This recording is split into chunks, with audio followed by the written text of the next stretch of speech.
I do a lot of coaching to help new voice actors set up their first studio. And I'm often asked, where can I find work? And for years, and this is the truth, one of the very first places I tell them is to go to Casting Call Club. It's one of the largest sites for connecting creators and voice actors. And unlike many of the other pay-to-play sites, there's a lot more transparency and collaboration. It's not just voice actors auditioning, it's creators working together towards a project. And today we are joined by its creator, whom many of you will know from your email as Buford from Casting Call Club. It's my pleasure to welcome Buford Taylor to Hi. our conversation today. How you doing, Buford? Yeah. Hi. How are you? I'm doing I'm doing well. great. Yeah. I'm not a robot. I'm a real person A in that real person. email. I Real send every person. single one of those emails. No, that's a lie. But, I'm so inspired by what it is that you've done, how you've really changed the way new voice actors can get started. And I think Casting Call Club, and we can talk about like its genesis, but if I recall correctly, I remember being on one of the voice acting subreddits, and there was a post that's like, it was something like, I made this thing for you. And I remember, I don't know if that's where, I don't know if that's actually where Casting Call Club started. For those who don't know it, could you give us sort of a thumbnail of what Casting Call Club is? yeah. No. So right now, it's the place you go to sort of learn and practice your voice acting. Right. There's a bit more to it, as you can imagine, but that's the one-liner for it Yeah. right now. It's one of the places it's safe to post gigs where you work for free and you're often like the whole project. It's not just about voice acting. I probably didn't say that quite correctly in the beginning, but it's really a platform for creators because you see writers, you see animators, you see all sorts of folks in there. Yeah, no, it started definitely as voice acting solely, right? Mm. About 3 years ago, I opened it up a bit more to where you can do audio engineering, find comic illustrators, directors, video editors, all sorts of stuff. I just opened up acting, like actual acting, as a category as well. So about 15% of the site is non-voice acting at this point. So still early days for Mhm. non-VO projects, but yeah, it's mostly voice acting currently. Yeah. Who Yeah. did you have like a persona, a voice actor in mind? Was it really like the person who's like, I've never been in front of this before? Like, what prompted you to? Who did you Yeah, have in no, mind when you were starting? it was actually me back in the days. So whenever I was in college, I wanted to be a broadcast journalist in college, Oh right? yeah. And I went into college, a freshman. I was really excited, right? And I applied to be an intern at one of the local, radio stations down there in Oklahoma, where I'm from, right? Mm. And I sort of got there and I realized I'm not very good at this at all. And the internet was just like sort of just starting back in the day. Yeah. When you think about a persona, I was like, well, I guess just like the the would-be voice actor, right? The sort of budding voice actor who wants to just learn and have fun and sort of do like these small projects. That's the original Right. version of the site, right? That's amazing. And I remember, if I recall, you got some pretty good growth. I think it's you've had good growth the whole time. Or you last I heard it was like 600,000, more than 600,000 people Yeah, I have think used it, right? CCC has been really interesting in terms of growth because of the way that it's set up, right? When you think about other platforms for voice acting in particular, right? There's generally like a barrier of entry. You want to pay to even get into the platform, right? Otherwise, it's just like complete chaos to where like you're on a subreddit and anybody can join and there's no quality control, right? Right. So I wanted some sort of mixture of the two to where you can, come in and, set up a profile. There's a little bit of quality control, not much, but enough, right? And there's no barrier of entry, Hmm. right? So the organic nature of growth for CCC has been just phenomenal over the years. It's at 700,000, by the way, now, Wow, not six. 700,000. That's amazing. Yeah, Amazing. I think it was just yesterday or the day before that it crossed that Wow, marker. wow. You really are bringing people together to work on as much passion projects as anything. It's the place where you can go and, work on a fan fiction, where you can work on a dub or of new projects, and people can really just work from a place of passion and not necessarily money making. I suppose it's not really money making.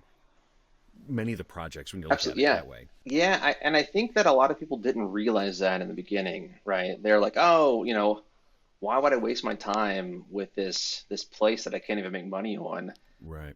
But I think that people expected CCC to be this sort of like replacement for Voices.com, which maybe I wanted it to be in the beginning, but it definitely is not now, right? So I sort of just catered to, practicing and doing that. And because of that, the reputation of CCC has grown. And now there's, many paid Yeah. projects out there. I think like 7 or 8% of all new projects are paid at this point, and there's like 20,000 new roles per month Right. over there. Right. So that's, pretty good, It's right? one of the Yeah. things I say when when I'm talking to people when I'm coaching them is I recommend Casting Call Club because it's a place where you can go without a ton of risk. You can actually the way you've leaned into transparency, I think, is really amazing, and I think it fosters a lot to the confidence and the experience of the new voice actor. The fact that you can see what other auditions are there, Yeah. it seems to be maybe less competitive in that way and more collaborative. Being able to see the other people's auditions and being able to hear from them and learn from them, comment on them. I can't remember. Can you comment on auditions, or is it just on the? Yeah. So Yeah. and Yeah. the fact that you like have the rating on whether or not a project's going to come to completion, like go into this project with eyes open, because there's metrics that we're judging the casting people on too. This whole idea of transparency, I think, is really amazing, and what really differentiates CCC from all the other pay to quote unquote pay to play sites. I know you're not really a pay to play site, but it Yeah. really is a differentiator. Yeah. It's really just like, I agree. Like all the things you just said, I agree with, it's definitely very interesting because like you can get on CCC and submit an audition, right? And people can comment on your Mm-hmm. audition and say, "Wow, my God, what amazing take!" Like, or like, I think you mispronounced this word, or if you just added more pause, you'd have better effective delivery. And all this could just happen Yeah. with one audition, right? And from anonymous sources, like anybody could do this, right? And it happens sort of naturally, So I love transparency because I think that if you're sort of radically honest with yourself, you learn so much, right? So I sort of like indoctrinated that in my daily mantra. I try to be as transparent as possible with the things. Um, so for CCC, like whenever somebody posts a new project, I'll run this really awkward algorithm that judges if I think, well, if the bot thinks that the project will actually complete, right? And it's just based off of like their history and like if they've committed or if they've like connected their social accounts, like how many followers ratio they have on their social, all sorts of different things that I think is like relevant to Right. trust, right, Right. reputation, but not only that, like it's just a place that I just want it to be a safe Yeah. spot. Like people can go anonymously, do these things. There are some very famous people in CCC who have anonymous accounts, and they just have fun. They just go and do their Yeah. thing. But yeah, That's yeah, amazing. We've got our public ones, and then we've got our fake, our finstas of Casting Call Club, yeah, because it is a great place to. It's a great place to exactly. see a real huge variety of scripts. You can experiment and play in a way that is much safer, and you get to interact with people way differently than when you've got especially if you've got a name attached to you, where you can Hmm. go Hmm. and do things differently. I sort of think of it as the same way that musicians go play in Madison Square one night, and then under a different brand name they go play the club, the next night or Yeah, after. I was just thinking of this Reddit post I saw. A very famous pianist, no, as a violinist, I think, I don't know, but had played in a massive venue, had sold it out, and then he played in like the A Right, train right, subway, right? And no one even knew who he was, right, just walked by, right. And it's just so interesting to sort of get Yeah, that yeah, difference, yeah. But yeah, It's cool. It seems to me that casting call, it really does skew towards animation and yeah. anime, fan dubs and stuff. Not a lot of corporate work on there. Do you think that that's because it's passion projects? Like, did you intend for it to go that way, or did it just sort of organically go that way? Did you have designs on what kind of projects you wanted to Yeah, encourage? no, this is a really interesting situation I found myself in, right?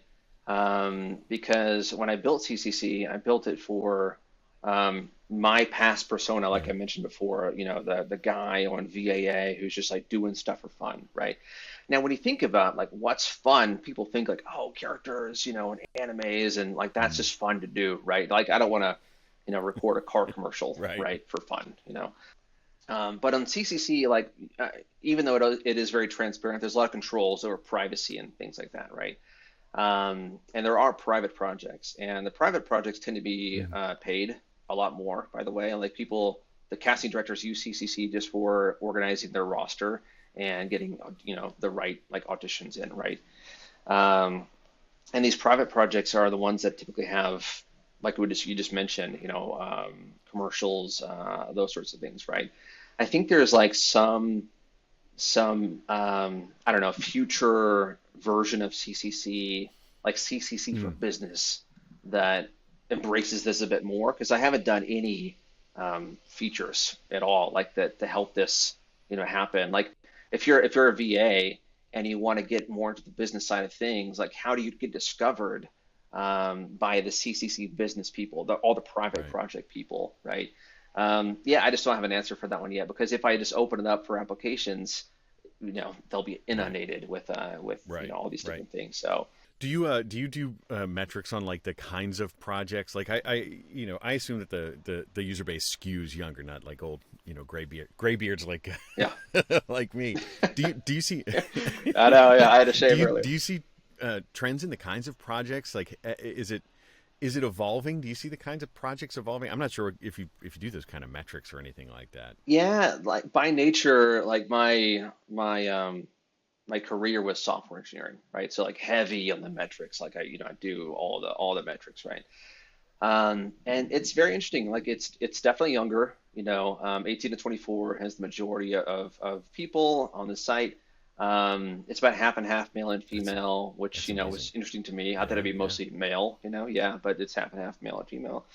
Um, and yeah, it's just very, sort of the younger crowd coming in, doing what they can, and you can see like who's wanting to be professional just by how they act Mm. on the site itself. A lot of younger people who are just there for like trolling or fun, they will, quickly lose interest Right. and be removed, because I try to give people like the ability to like Right, right. flag others and report the audition or the user or whatever. It seems like Casting Call Club has evolved into as much not necessarily a place for voice actors to get rich. It's a place for voice actors to learn their craft, improve their chops, get some repetitions towards projects maybe they've never seen before, doing the kinds of things they've never seen before. Yeah. I feel like that's a natural lead into what you're doing with closing credits as really the more formalized educational aspect of it. There's CCC, which is sort of organized, but there's no barrier of entry. Anybody can come in and like make a project and collaborate and do all this stuff, right?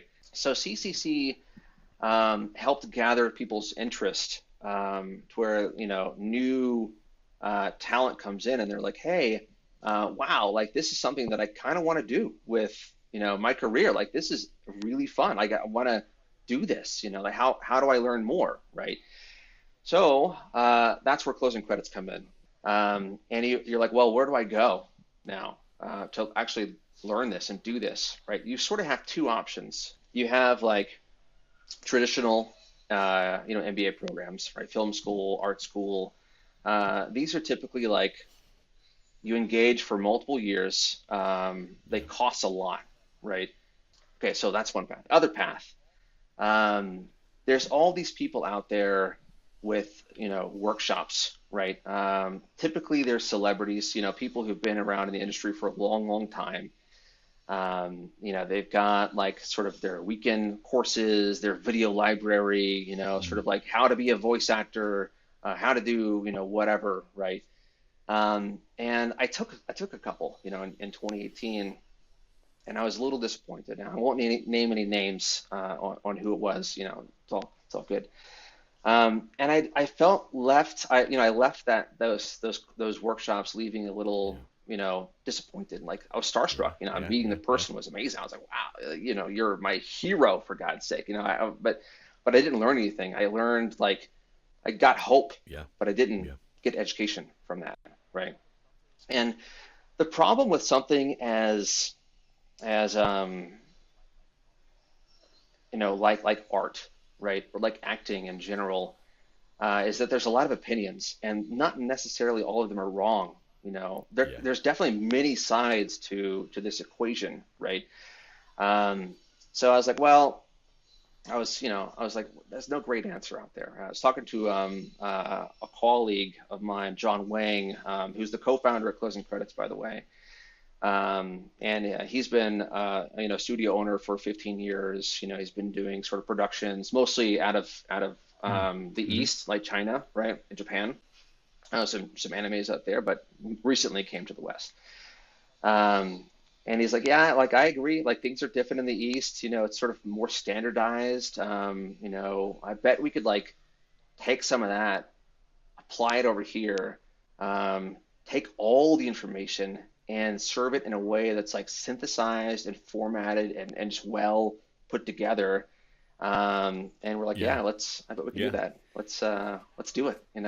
It's so those CCC people who came in and they're like, yeah, I want to learn more. It's for them. It's like, okay, well, where do I start? Like understanding these things, right? So we have three, like a flagship course, VA 101 through 301, right?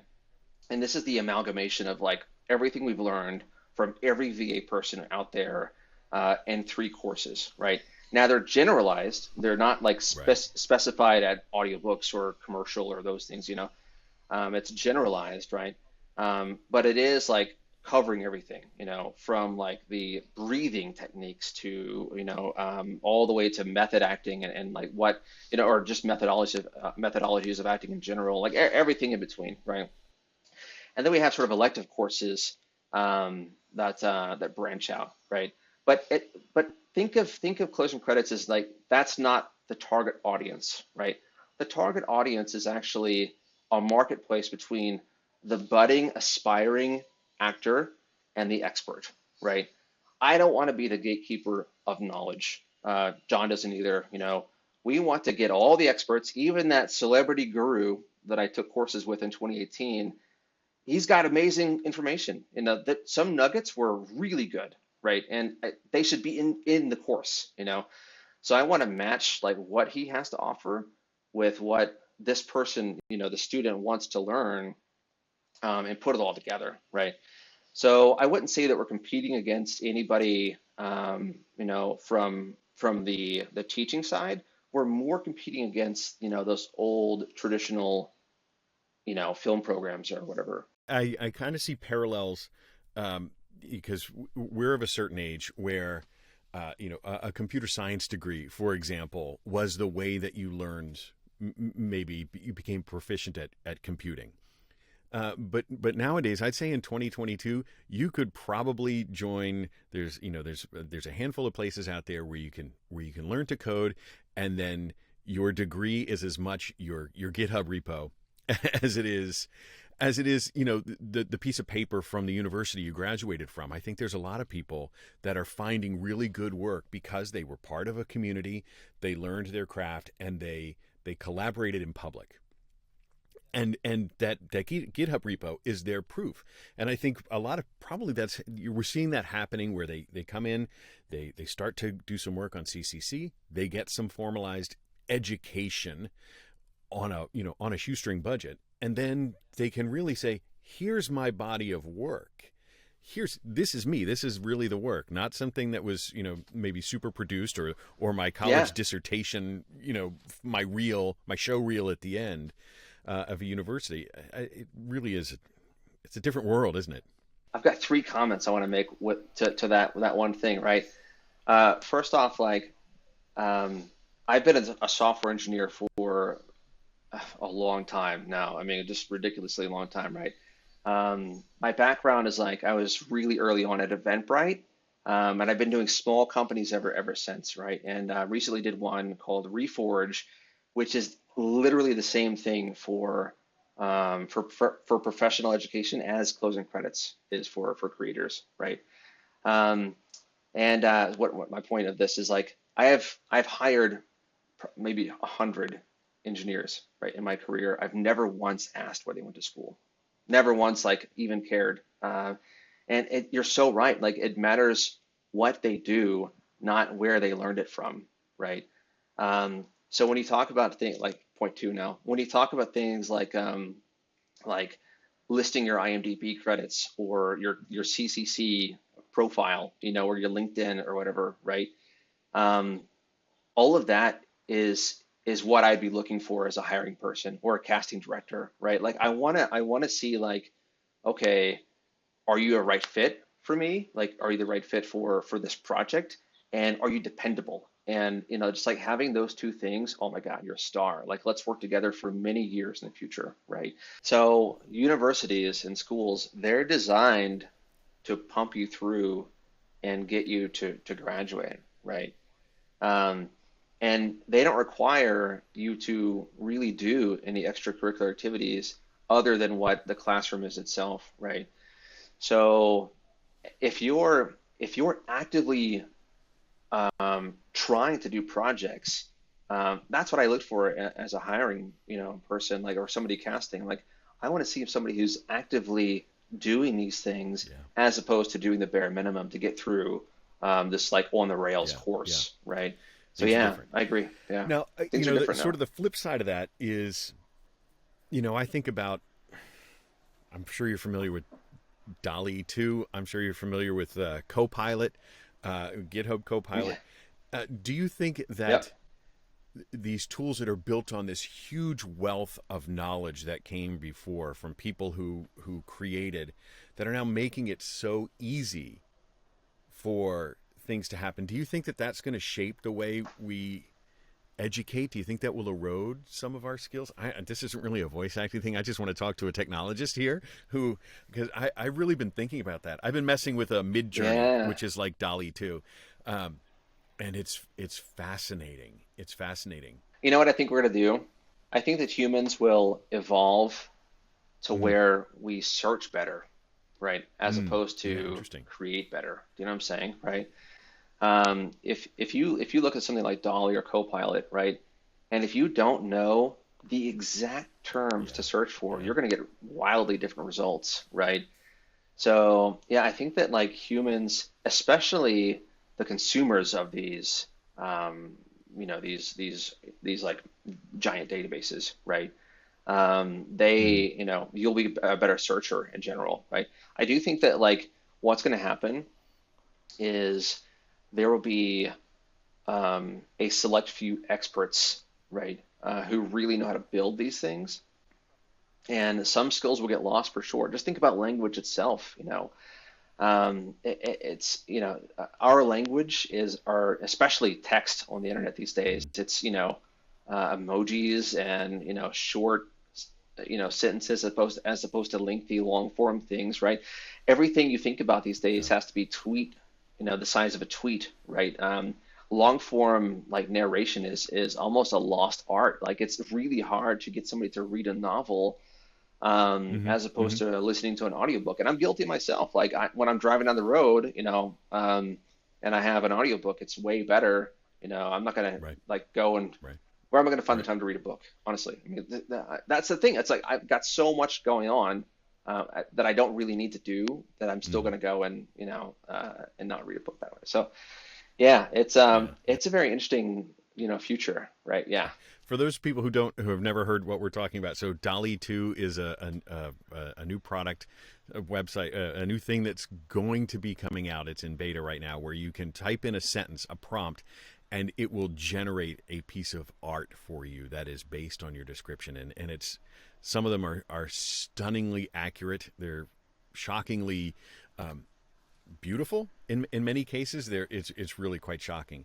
And then I mentioned yeah, Copilot. Copilot is a place where if you're a developer and you can start to write, you're writing computer code, and it will suggest big swaths of code that may solve your problem.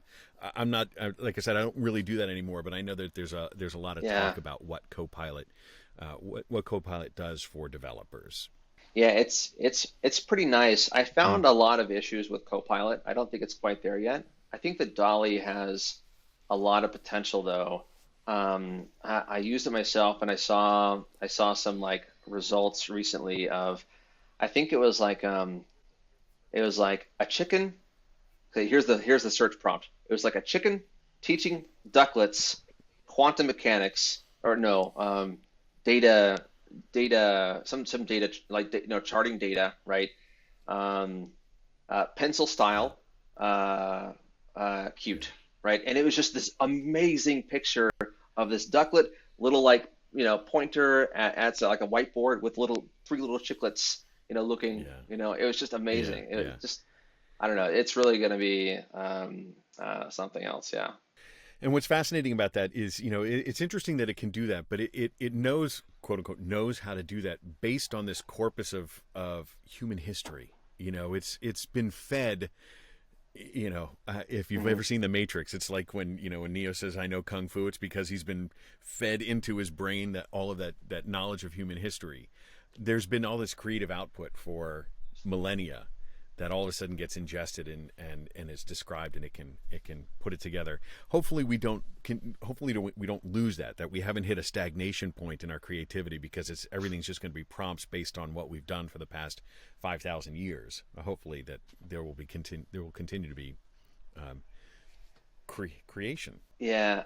Well, I think that there'll be some sort of, yeah, I think that there'll be pushback at least a little bit, but the creative Mm. tools out there are getting way easier to create more. Absolutely. Like even as an engineer myself, I like to Yeah, code yeah, see sure, via like an sure. old school prompt Vim. I don't know if you know Vim or not, right? But yeah, and I could just customize it, to where it just works for me. And like Yeah. just the amount of things that I can do now, my God, it's just, it's so.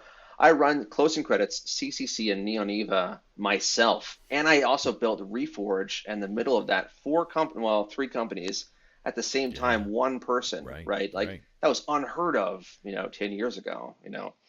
So yeah, I mean, Yeah, certainly the tools for enterprise level production, whether that's in code, whether that's in creating movies, whether that's, creating our home studios, stuff that, as we know, stuff that it took millions of dollars. You think of what it took to make the first few Pixar movies, is you can make it an you practically make it an IMAX studio now, right? Those tools are there, so we can still create. We absolutely still can create. That's for sure. And those tools for disruption, maybe not disruption is not the right word, but for facilitating what a couple of guys and gals can do just with an idea to getting it out there is way different. I think about my kids, and they're kids, but they can collaborate. My son collaborates with people all around the world to make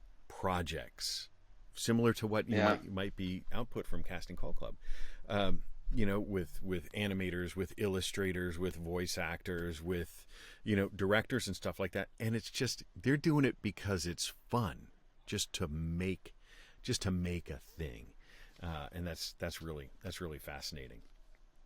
You yeah, mentioned, yeah. Go ahead. yeah. What I'm worried about though is like social media and then combining that with with AI, right? Like imagine you have a Neuralink or something in your head, and then you have social media Yeah, pumping for in all the sure. time. That's unhealthy.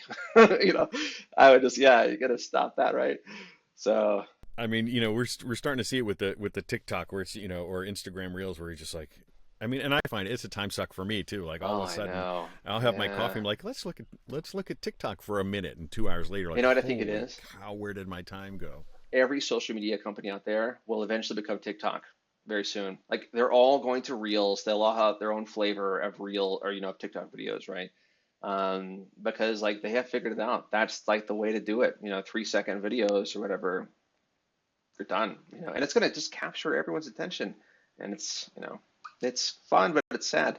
And like you said, it's all of those. It's been the progressive driving down of our collective attention. I find it much harder to read a book when I go up to the reading room, the reading room, and Yeah, it's the scrolling on PlayStation 5 room. yeah, where you're playing on your phone, you're getting that immediate gratification of consumption rather than the reward of whatever it is, reading, Ah, yeah, creating, dopamine. drawing, all of those things that take our attention away.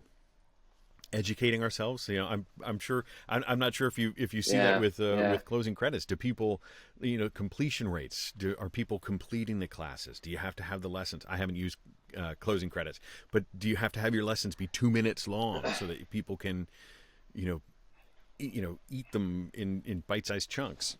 There's some tricks. I'm gonna deliver some industry secrets. You ready for this?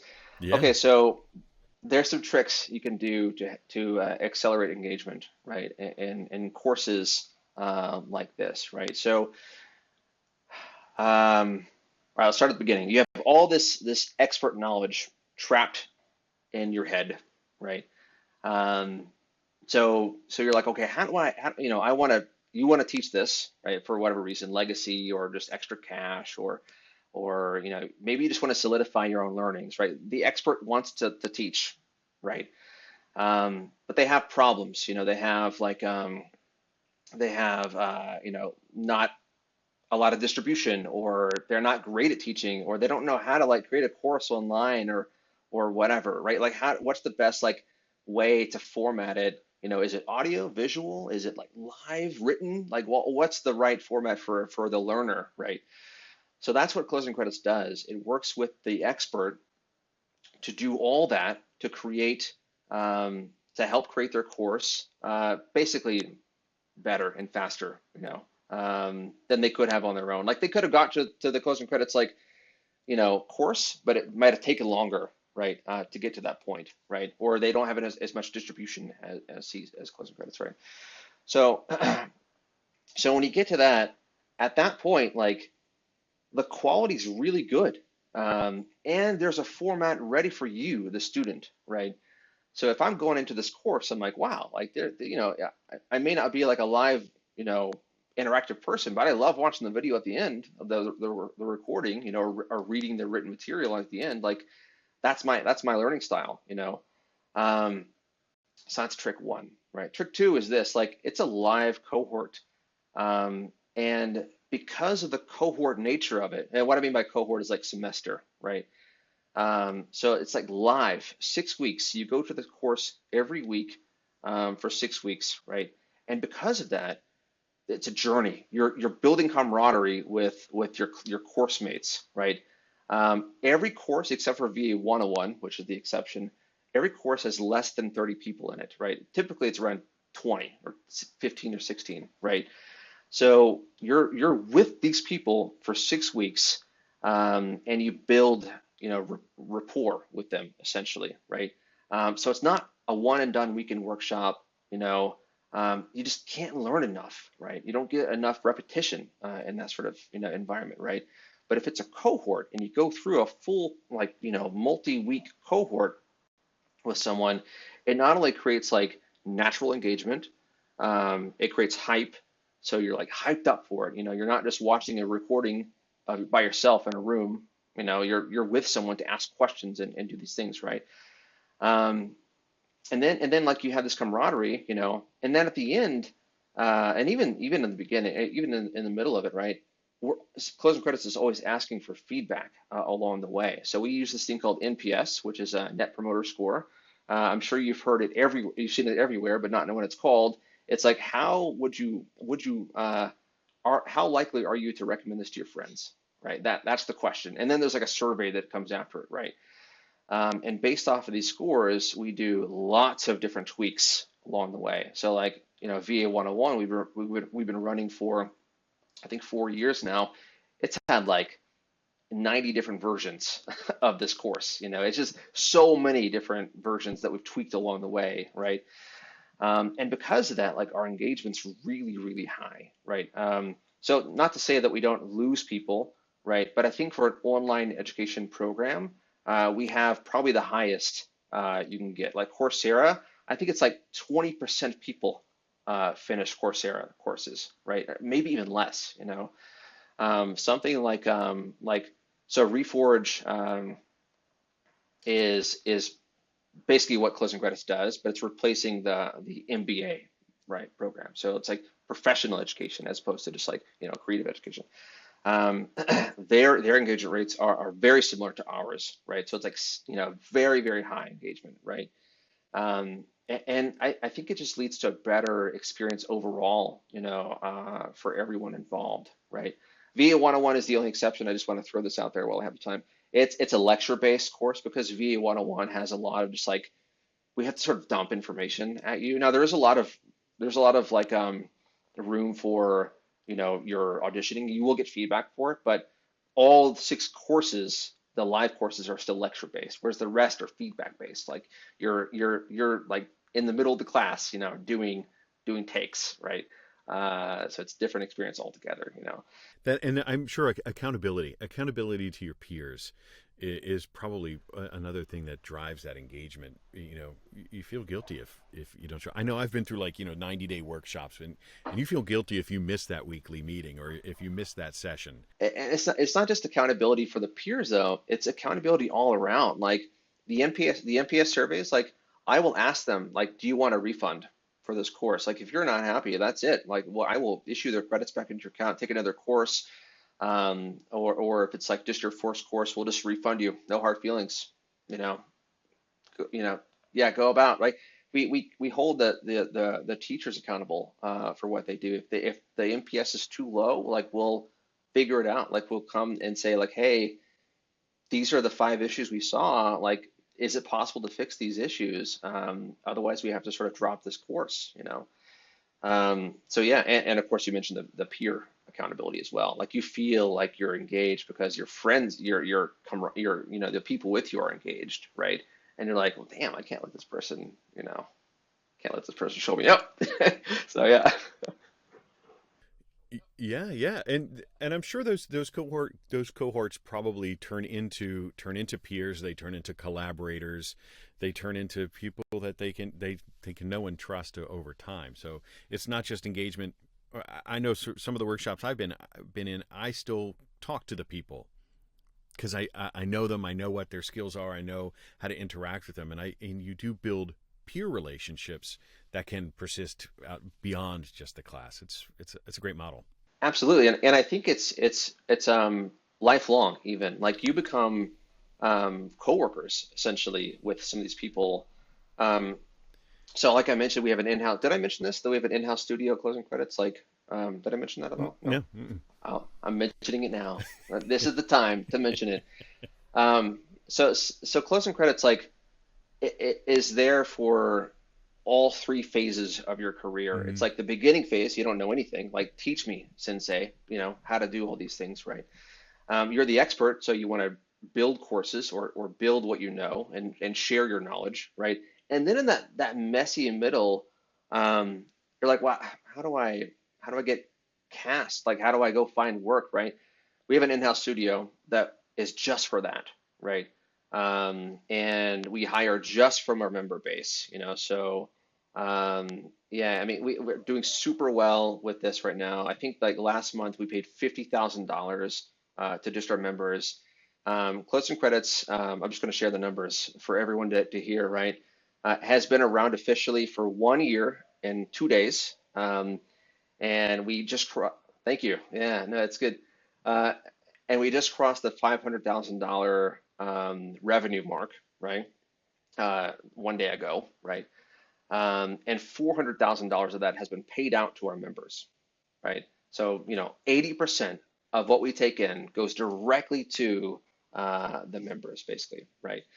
And yeah, and like, it's just like you get all the tiers to get, you're now you have a little bit of legs to work under. You can go explore because we can't, find work for everyone all the time, right? But like our last audio engineering, our last audio book course, we hired two people directly from the course. Three more went on to, and that's like full audiobooks that we're just producing monthly. Three more went on to do like one-off projects, and that's like 25% of the class right there. Just after 6 weeks, you've already got like your foot in the door, right? So yeah, we're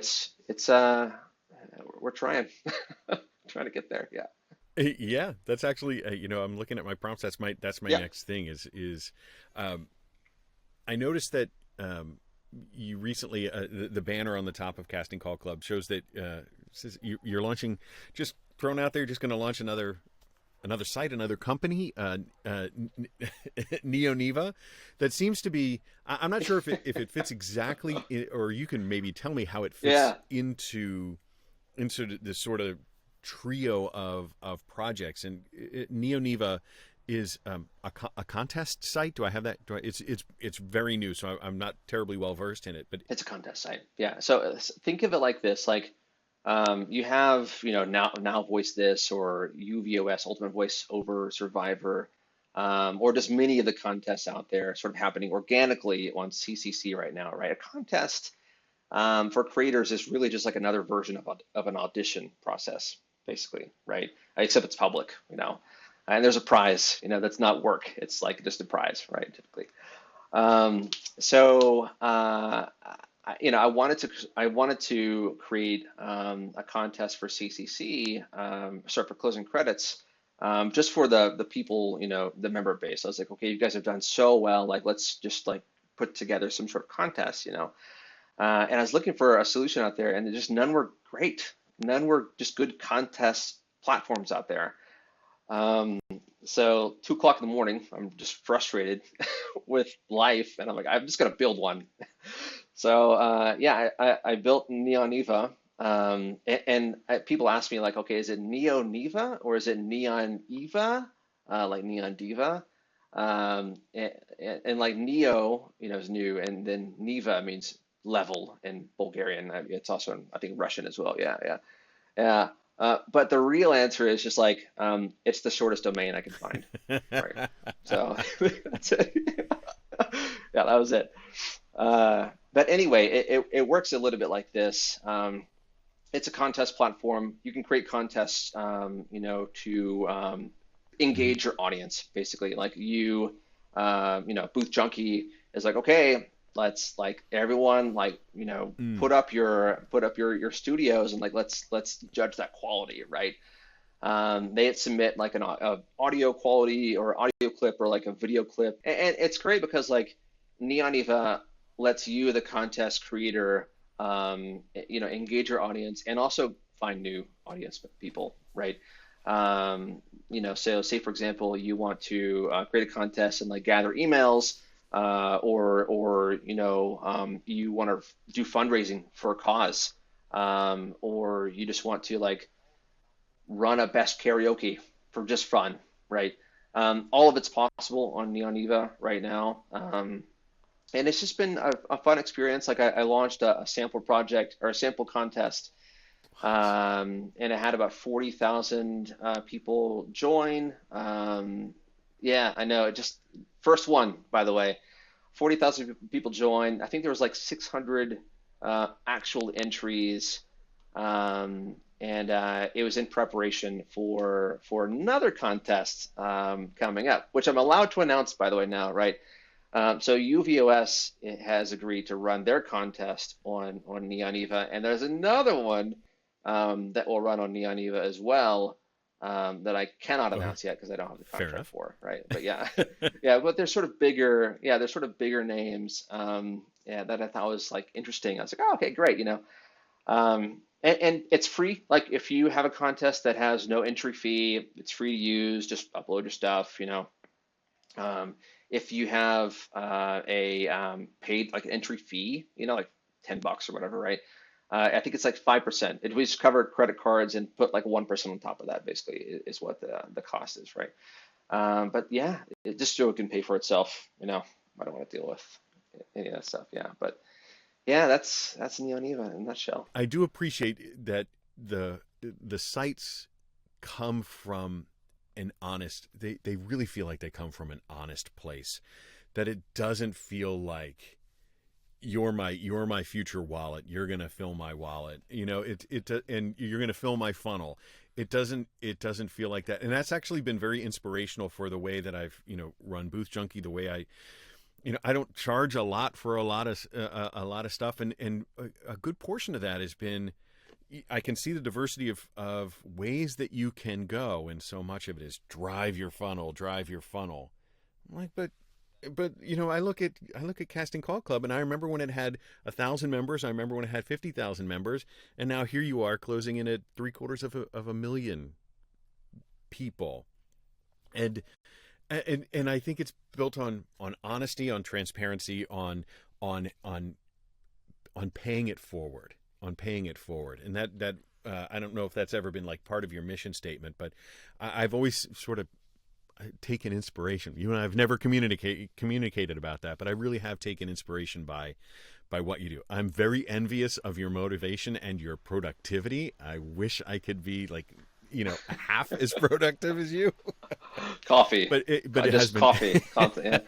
But you really have. You've been very inspirational to me. That's why I wanted to talk to you, and I would bet that there's 100,000 people out there that say, yeah, I'm really motivated and appreciative of what you've done. Really grateful for it. Thank you. I mean, so much. That's kind of why I do this right now, right? Like I got really lucky with my previous like companies. Eventbrite. I was employee 10 of a $1 billion company, right?